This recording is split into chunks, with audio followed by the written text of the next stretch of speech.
సామెతల గ్రంథము 22వ అధ్యాయము 3వ వచనం చదువుకుందాం. బుద్ధిమంతుడు అపాయం వచ్చుట చూచి దాగును, జ్ఞానం లేని వారు యోచింపక ఆపదలో పడుదురు.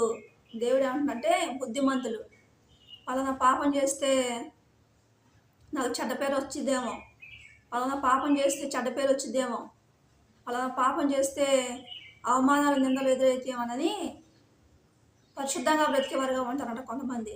పరిశుద్ధంగా బ్రతికి కుటుంబంలోని అందరి ఎదుట ఘనతలు తెచ్చుకునేవారుగా ఉంటారంట. అందరి ఎదుట హెచ్చింపబడేవారుగా ఉంటారు అంటాడు దేవుడు. పరిశుద్ధంగా బ్రతకని వారు, పవిత్రంగా బ్రతకని వారు, ఈ లోకంలో నేను ఏ రకమైన పాపాలు చేసేవారు కుటుంబంలోని చెడ్డ పేరు తెచ్చుకుంటారు. బంధువులు ఎదుట, స్నేహితులు ఎదుట, ఇరుగు పొరుగు వారి ఎదుట, గ్రామంలోని ఎక్కడికైనా ఆఫీస్కి వెళ్ళిన దగ్గర అక్కడ చెడ్డ పేరు తెచ్చుకునేవారుగా ఉంటారు అంటున్న దేవుడు. అక్కడ జనులు మంచివారు కాదు అనేవారుగా ఉంటారు. మనం అనేక రకమైన చెడు పనులు చేసేవారుగా ఉంటే మనల్ని ఎవరో కూడా మనల్ని మంచివారు కాదు అనేవారుగా ఉంటారు, మనల్ని చెడ్డవారు అనేవారుగా ఉంటారు. జనులు మనల్ని పొగడరు.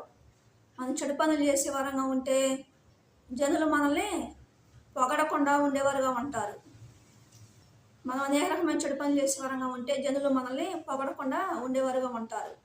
మనల్ని మంచివారం కాదు అని అనేవారుగా ఉంటారు. మనల్ని హెచ్చరిహేళన చేసేవారుగా ఉంటారు. మనల్ని నీచంగా, హీనంగా చూసేవారుగా ఉంటారు. మనల్ని చిన్న చూపు చూసేవారుగా ఉంటారు. అందుకే దేవుడు అంటాడు, మనం జ్ఞానంగా బ్రతకాలంట. పాపాన్ని విడిచిపెట్టి పరిశుద్ధంగా జీవించినప్పుడు మనం అందరి చేత ఘనతలు పొందుకునే వారంగా ఉంటాం. మనకు అవమానాలు, నిందలు ఎదురుకాకుండా ఉంటాయి. అందరూ మనల్ని గౌరవించేవారుగా ఉంటారు అంటున్న దేవుడు. అందరూ మనకు విలువిచ్చి మాట్లాడేవారుగా ఉంటారు అంటున్న దేవుడు.